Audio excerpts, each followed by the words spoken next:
Today, I'm showing you our family's schedule and how we're finding a little bit of structure and normalcy in today's world of quarantine. I also wanted to start today with suggestions that every quarantine schedule needs, no matter who you're quarantined with, if you have kids or not, if you own your own business or you're working for other people, there's something that every quarantine needs, and I'm going to dive right into that right now. Let's go.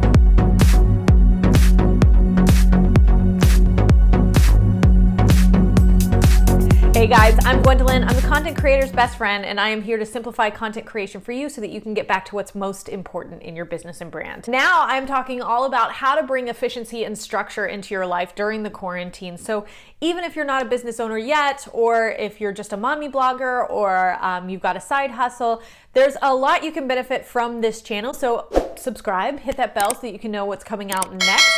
So of course, let me know in the comments below, is there a question that you have for me? Any questions you have about efficiency, content creation, and how to save more time and be more efficient with your business and life?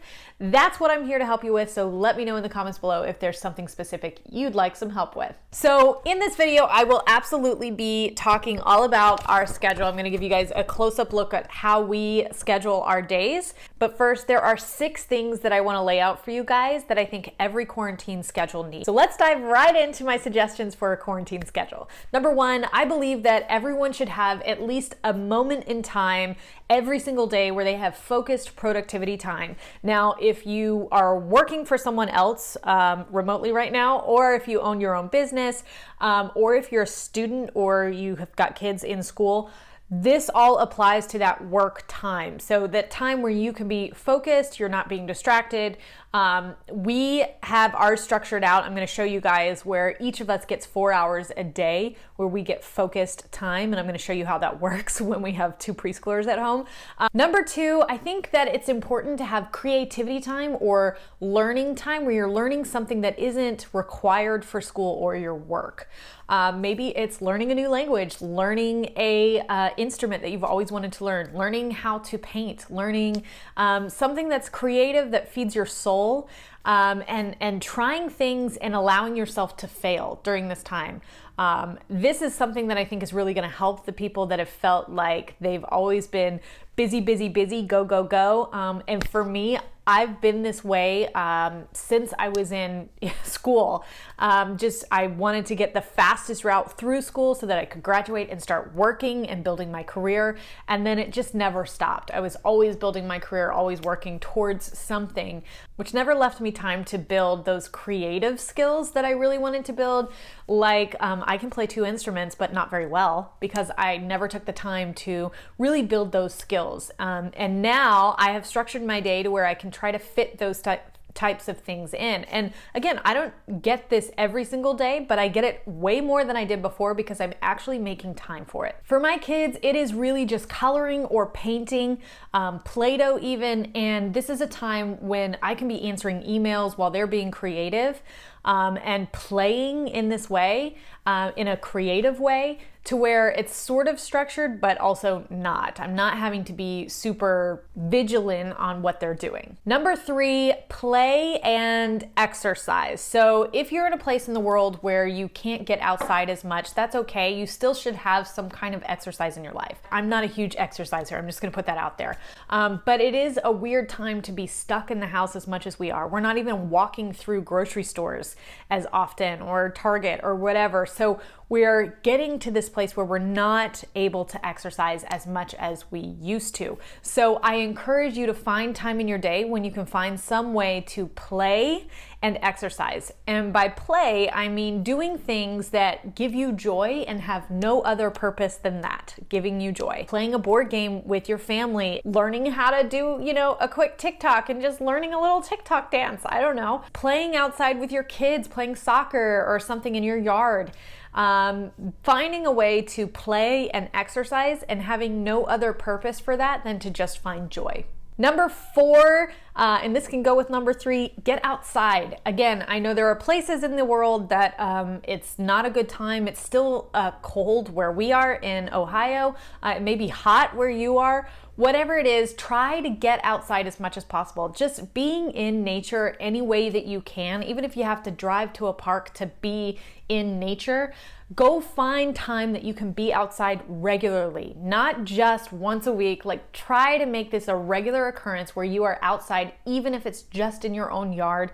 Be outside, enjoy nature, again, for no other purpose than to just soak up the sun, to just breathe in the fresh air. We are all cooped up in our houses, and just because we can't go to establishments doesn't mean that we can't go outside. So get outside. Number 5, this was really important for me as a person because I am an introvert. Find time alone. Even the extroverts in your family need a little bit of time alone. So we have that built into our schedule, and I'm going to go into that in just a minute, where we all have a little bit of alone time, a little bit of quiet time. My first week doing this was just kind of a disaster, and I fell apart. And that's because I recharged by being alone as an introvert, and I was not getting any of that time. I'm quarantined with 3 extroverts. Being able to be alone is going to be hard unless you make that a thing in your life, especially if you are an introvert. This is really important, but also your extroverts need to find time alone, have that space so that that tension is diffused at the end of or in the middle of every day. There's a little bit of time for everyone to have this space to process what's going on, process their life, to be alone, to do what they need to do by themselves in their own thoughts. So this is really important for every family structure. Find that time where you can be alone. Number 6, and I'm going to go into this in just a minute as well, have a solid night and morning routine. And the reason for that is your days will become a blob of time if you can't really structure at least those times. Now, in the middle of our day, it's not always completely structured. I will show you that we have a base point of how we like to do things. But if you don't have a morning structure and an evening structure, then things are going to start running together. You're going to get off track with pretty much everything else in your day if you can't have those bookends really leading your day and structuring it appropriately. Okay, so let's go into how we structure our time. But before I dive into it, I want to let you guys know that we are very rigid with this structure, and if we don't live by this, we all die. Just kidding. Obviously, we're not. This is super flexible. This is really just to keep us in a place where we have structure, and even if we don't use it every day, we always have something to lean on when we're feeling a little unbalanced, a little out of sorts. We can always come back to our daily schedule. So like I said, I have one of these little sheet protectors, and this just allows me to continue to use this sheet over and over with a dry erase marker, and I don't have to print it every time. I'm gonna dive into my computer and show you exactly what's on this sheet and what's on the second sheet that's really keeping us in line. Okay, guys, we are inside my computer. I'm going to go through the 2 sheets that I have made for our quarantine schedule, and please feel free to use any of this for your own benefit. Feel free to make it exactly your own. But basically, the only thing you're not going to see on this schedule is my morning routine and my alone time, which starts from, I wake up at 4:45 to 5 o'clock.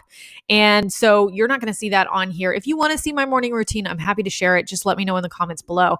But from about 4:45 to 5 o'clock, I'm waking up, and then I have until about 7:30 when the kids are awake, and then all of this kind of starts. So I have all these yellow lines: morning routine, morning chores, afternoon chores, night chores. That is on sheet 2, and I'm going to show you guys what those are, and that's what our kids and my husband and I sometimes check off. So I'll go into detail what those are, but basically we have an hour for breakfast and getting our clothes on. We still we're putting on actual clothes. Sometimes for me, it's another clean pair of pajama pants, but still I'm changing in the morning and I'm getting ready for the day. And I do make the kids put on actual clothes and, my youngest is sleeping in pull-ups. So changing out of that and getting ready for the day. Obviously we don't go as far as shoes, but we do get ready for the day. And that's all in our morning chores, making our beds, all that stuff. And then we start school around 9 o'clock. And the reason for that is their school is doing a story time at 10. So I try to get in all their worksheet time in the hour before. And if you want to see my homeschool schedule, I'm happy to share that too. Just let me know in the comments below. I get the core stuff out of the way in the morning, and then we go into story time. And for story time, like I said, their school goes live on Facebook and they give us a little reading with one of the teachers from school. But I pair that also with a story that is read aloud on YouTube. And then I print out for them a coloring page that goes with the book. So story time kind of lasts around 30 minutes. And that is fantastic. After story time, we have snack. And then we get outside and we do PE and just playing outside. So if it is bad weather, we do PE inside and we look up some kind of activity that they could be doing, physical activity on YouTube or something like that. Sometimes there's yoga on YouTube for kids and those types of things. But if we can get outside, we always try to get outside. And all of us need that time. And then around 11:30, 11:45, I'm coming in and we're starting those afternoon chores. And I'm going to go into what those are in just a minute. But that's going to start us on lunch.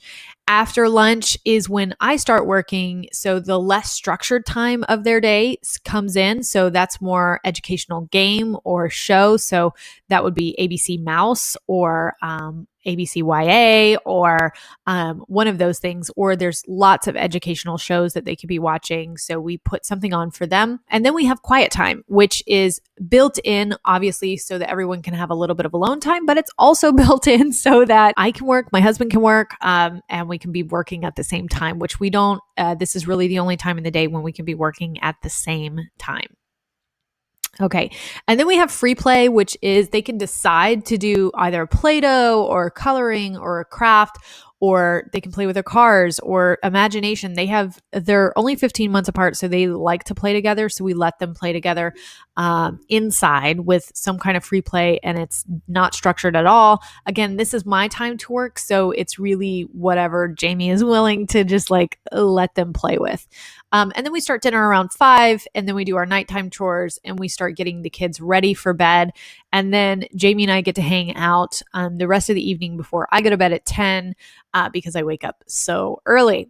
All right. So if you are like me and your husband or your spouse is home right now and they are having to work a regular job and you are owning a business or vice versa, whatever the case may be, you're both having to work your jobs.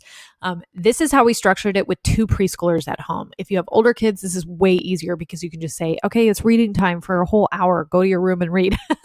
We don't have that luxury right now because our kids are still quite young and need a little more structure. So what we have is starting at 9 a.m. when I start school with the kids, that is Jamie's focus time. He has 4 hours of focused work time. And then I am doing my unfocused work. So because the kids are doing schoolwork, I am able to answer emails or talk to my VA or schedule a post or do some editing or whatever the case may be. It's stuff that I don't have to be completely focused on. So I have tried to set all my meetings, anything I'm doing, talking to clients or anything like that is set for later in the afternoon so that I can use that time to just get the menial stuff out of the way. And my husband has time to have the focused, all his meetings are usually in the mornings anyway. So he is still online for work in the afternoon. But like I said, I structured the kids' day to be a little less structured during that time. All the schoolwork is done in the morning so that he can be online and be focused for all his meetings and then, be able to still be online, but he's the go-to parent during that time. Okay, so on the second sheet, I'm really going to just show you how we structured those. Let me just go back. The morning chores, afternoon chores, night chores. That's what these are. So morning chores are breakfast, cleaning up your breakfast. For our kids, it's really just putting their cereal bowls in the sink or whatever their plate or whatever, it goes in the sink.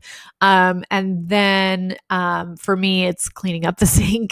So I go behind them and get that done while they are getting on their clothes for Jamie and I, it's either taking a shower and getting dressed during that time, brushing teeth, brushing their hair, and making their bed. These are just their morning chores that have to be done before 9 o'clock, before we start school and work. And then afternoon chores, that's cleaning up schoolwork so that we can be ready for the next day and putting all their crayons away, all their worksheets away, so that we can, it's our dining room too. If you're like me, we just kind of had to take over a room in our house for homeschooling. So it's our dining room. So it's cleaning up school stuff, and then eating their lunch, cleaning up their lunch, and then we go into quiet time. And I wanted to have quiet time in part of our checklist. This is something that they can check off every day. And the reason for that is they really get very motivated by checklists. My kids do. So quiet time was not something they wanted to do. They're done with naps, obviously, and they love playing together. So quiet time was not something they wanted to do. And having something where they get to check it off actually makes them motivated to go ahead and have that quiet time, even if it's only 30 minutes. And then our nighttime chores are really helping out with dinner and then cleaning up dinner, getting your PJs on or taking a bath or shower, or whatever the case may be, brushing your teeth. And then we pick up our room from all the toys that they've been playing throughout the day, because honestly, their room, no matter what, no matter how clean it started, every single day is a disaster. So we have to kind of put that on. But again, having a checklist to work towards is very helpful for our kids. It's very motivating. I just made this in a Google sheet, and you can too. I mean, it was super simple. I color coded it just because my kids like color, and that seems to help for some reason. But you guys do whatever it takes to have a structure, and then, you can use the flexibility when you need it. Full disclosure, guys, before I started this schedule, the first week, the entire first week with my kids home and my husband home was a complete mess. Honestly, I was a disaster. Again, now I'm able to structure going forward a lot of my appointments to work inside the schedule, but that first week I was not ready for this change, and I totally fell apart. And what has really helped us is using this schedule to our advantage and being flexible enough to say, today I don't want to be scheduled, and today I'm just going to let the kids play, and being okay with that. Again, my kids are in preschool, so I'm okay with letting them have a day off from school and a day off from the worksheets and the curriculum that I have. And there are times when I can't take time off of work, and Jamie, my husband, can't take time off of work either. But we have at least a little bit of flexibility in what we're doing and structure when we need it. And that's exactly how our family is really surviving this quarantine. I hope this video was helpful and that you are able to take pieces of this or all of this. If you want to use any of this, go for it. Make your own schedule, make it work for you. And remember to have a little flexibility with it. It's okay to not be completely structured, but I think having structure and a little normalcy will help us get to the end of this quarantine with our sanity intact. If you have any suggestions for another efficiency video or even content creation video that you'd like to see, let me know in the comments below, and I'd be happy to make that for you. I will keep showing up for you, and thank you so much for being here for me. I'll see you guys next week.